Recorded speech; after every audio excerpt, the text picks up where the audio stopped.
go. Welcome in. It is your boy Johnny with the Undroppables, one of the best independent fantasy football platforms in the game.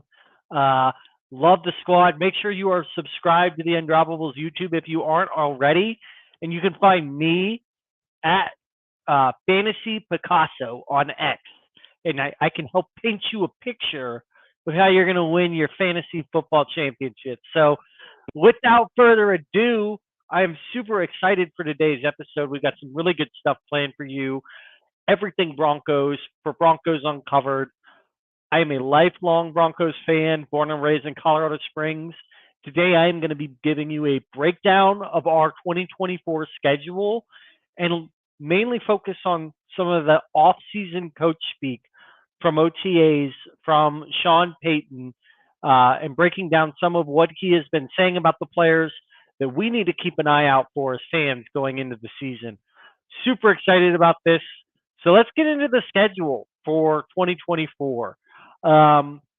We're traveling over 19,000 miles, so that's the 14th most in the league. It's not too crazy. It's actually a little bit less than last year. And 8 games at home and 9 on the road. Uh, so 17 games, you don't have 50-50 split anymore, which is a little unique, right? We only have 2 primetime games, which, as a Broncos fan, I'm not quite used to, right? I remember back when these were teams that we would have 4 or 5 primetime night games a year with Payton behind center. So our 2 primetime games are Thursday night, week 6, versus the Saints in New Orleans, and then Monday night, week 13, versus the Browns at home. So it's going to be a pretty tough schedule when you really look at it. Chiefs twice, obviously, because they're in our division. Then you've got the Ravens, Cincinnati, the Jets, who have a very formidable defense and a returning Aaron Rodgers. All that equates to the 25th hardest strength of schedule and only a projected 5.5 win total from Vegas. It's pretty brutal. It's the third worst behind Carolina and New England. So I'm not trying to have any of that negativity in here. I'm trying to talk through some realistic projections where Sean Payton turns.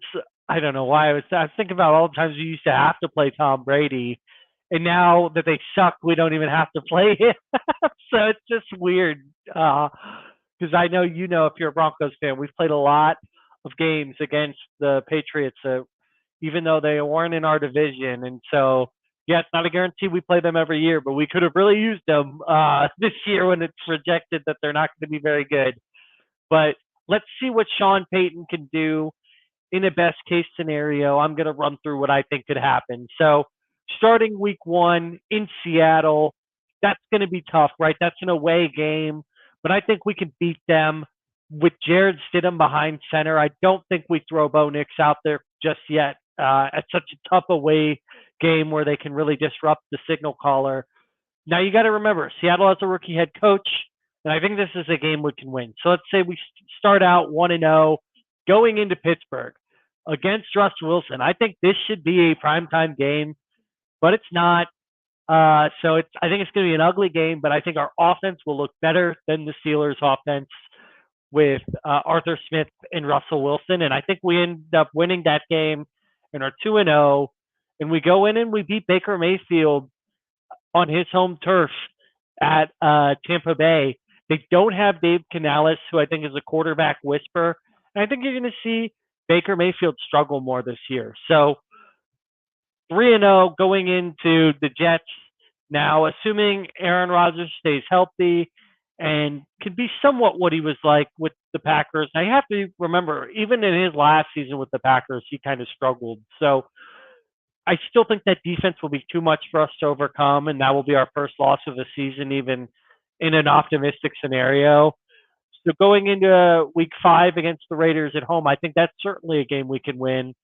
I think they'll have Aiden O'Connell behind center, and they've got some quarterback uncertainty there in Las Vegas, and I think that their roster is not built really to compete for the playoffs this year. So I think that's a game we can win. And then against the Chargers the next week. I think we can win that game. You've got a new coach with the Harbaugh brother. I can't. It's Jim or John. It's my money was on it. I'd say John. Who cares? But he's made it clear he wants to ground and pound, and I think that they might almost go too far with that. Is sort of my prediction here, and I think this will be a game where maybe Stidham struggles at the beginning, and then Nix comes in. I think this is around the time in the season where if Stidham was the starter to begin the year, we're going to see Nix. I think we win this game, and then I think we go into a primetime game against the Saints, and I think by then they'll have Spencer Rattler as their quarterback, which could be interesting. I actually like Spencer Rattler, but I think that Derek Carr is not the guy there, and that they're going to have difficulties at quarterback and just a difficult season. So I project that's a game we can win. So through these first 7 games, we've only lost 1 game so far in my predictions. And I also think then we go in against one of the teams who's predicted to be the worst in the league, the Carolina Panthers. And that's certainly another game we can win. You know, I do think they will be better with Dave Canales and that he'll get a lot out of Bryce Young and make him an improved second-year player. But I think even Vegas would expect that that's a game we can win. So, I mean, that would be a fantastic scenario if we can win 7 of our 8 first games. I would expect a bit of a difficult patch in the season because then you got to go into Baltimore. And then after that, you've got to go into Kansas City. And I think those are 2 games I would predict us to lose, even in a good case scenario, just to be realistic. And then you go into playing at home against the Falcons. I have us losing that game as well, just assuming Kirk Cousins is healthy, that they were a playoff type team. But then I think we can beat the Raiders again, even on their home turf. And I think we can beat Cleveland on the Monday night game. Who knows if he's even going to be playing? He's been injured, right? So then we have a bye week late in the season to get freshened up. We beat the Colts. I think at that point we're playing against Joe Flacco. I know I'm predicting a lot of quarterback injuries, changes, but that is how the NFL unravels sometimes, right? And Anthony Richardson couldn't finish a game last year, only played a handful. To assume he's healthy this late in the season shouldn't be a given. So against the Joe Flacco-led team, I think we can beat them. I do think we would realistically maybe only split the series on the year with the Chargers. So I have us losing that game away to them. But let's be honest, Chargers away game is basically like a home team or a home game for whoever they're playing against. And then finishing out the year with Cincinnati and the Chiefs. I think we win one of these games, potentially at home against the Chiefs, or I could see us winning on the road in Cincinnati. But I think we split those final 2 games. And so that leads us all to 11-6, which would probably be good to get into the playoffs. And I think it's really optimistic, but crazier things have happened. Kind of like the Texans last year, in my opinion, right? Nobody thought they were going to be good, but the team came in with a new identity, an offense with Sean Payton and his guys could be good enough to do something like that. So that is my projection for the 2024 season, if we're being optimistic, right? So now let's get into the next portion of the show where we talk about off-season coach speak from Sean Payton. I just talked about how hopefully he's kind of recreated this offensive identity to be what we know could be so explosive. Alvin Kamara had such an amazing season as a running back in Sean Payton's offense. Drew Brees found so much success. Sean Payton is a Super Bowl winning player or our coach. So let's see if he can get a lot out of this team. And let's talk through some of the players that he's been talking and hyping up. So let's start with obviously kind of the Biggest news of the offseason, Bo Nix, right? Bringing him in. Payton has praised his intelligence, accuracy, maturity. Again, I mentioned earlier he does have a tough gauntlet to start the year against some solid defenses. He's away week 1 against Seattle, so I don't know if we're going to throw him in. I think that'd be a tough scenario for him to start the season, and he still has not been named a starter to this point. But I think there's really good reports coming out about his development. This is a guy we've got to keep our eye on. Jonah Ellis on our team, 3rd round pick out of Utah, also praised him and said that he was very tough to play against when he was at Oregon and Ellis played against him at Utah. He said he just couldn't, that he would pressure him, but by the time he'd get there, the ball was already gone. And so excited to play with him, talked him up a lot. I think Ellis could be a productive player for us as well off the edge.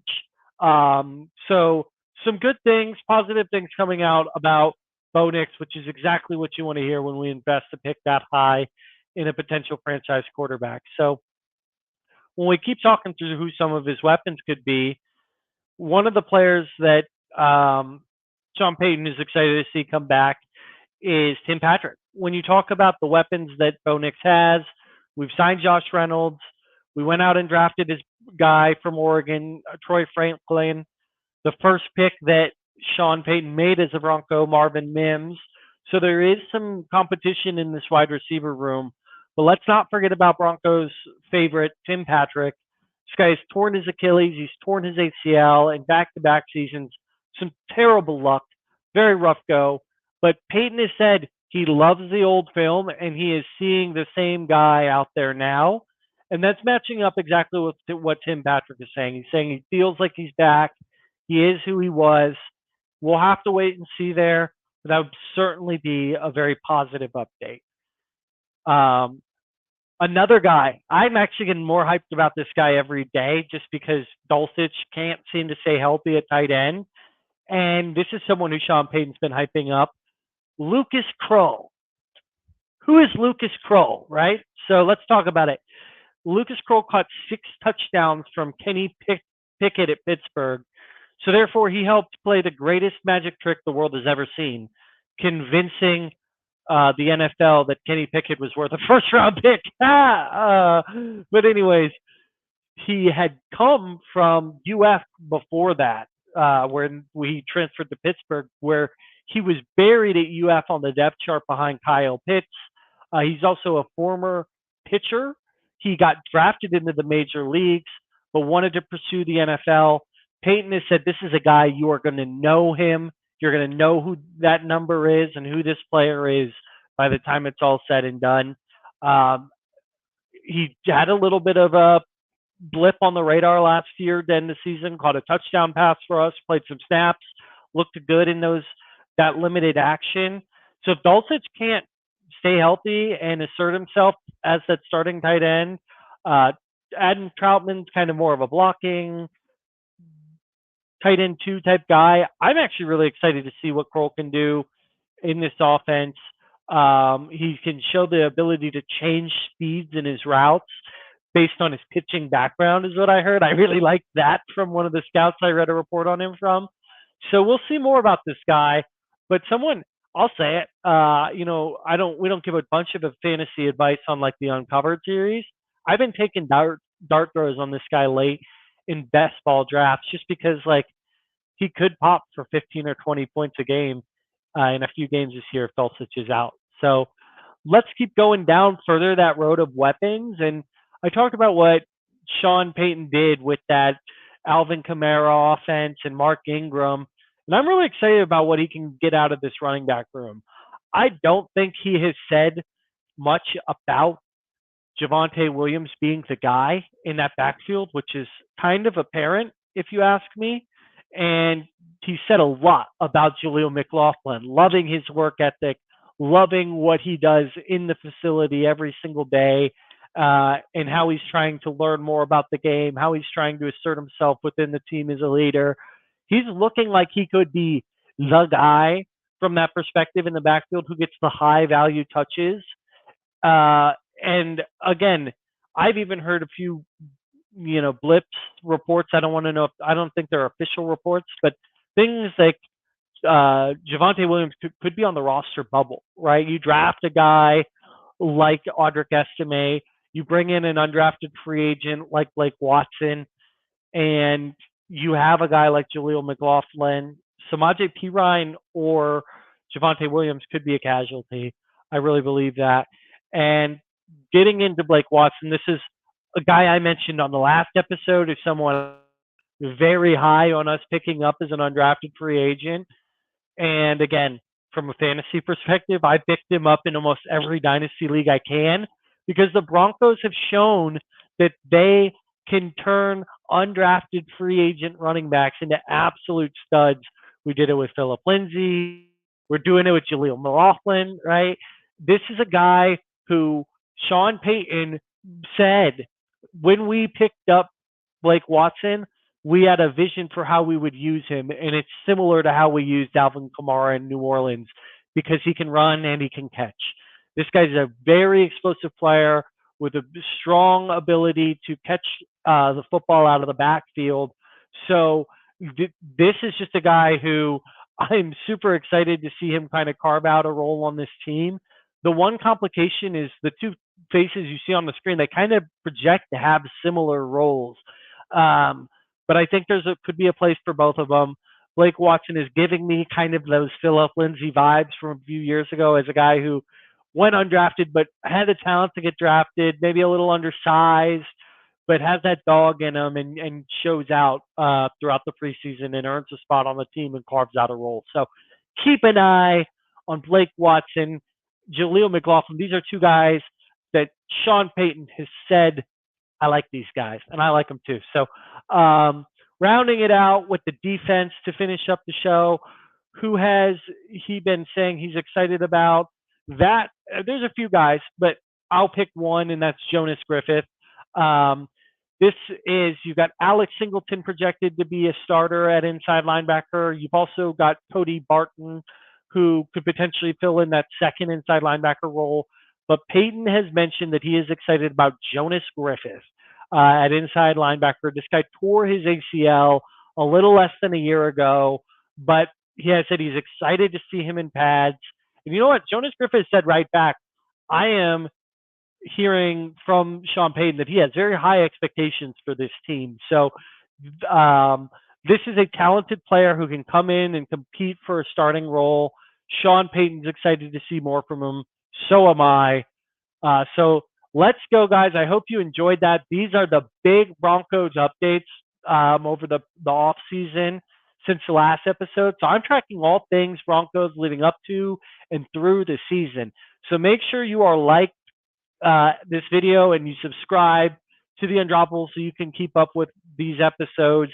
Comment anything. I like to check the episode, see comments, and respond to the viewers. So for the next episode, we do have all three preseason games as Broncos fans nationally televised. That's great, right? So we're going to talk about who to look out for in those games as the preseason gets closer.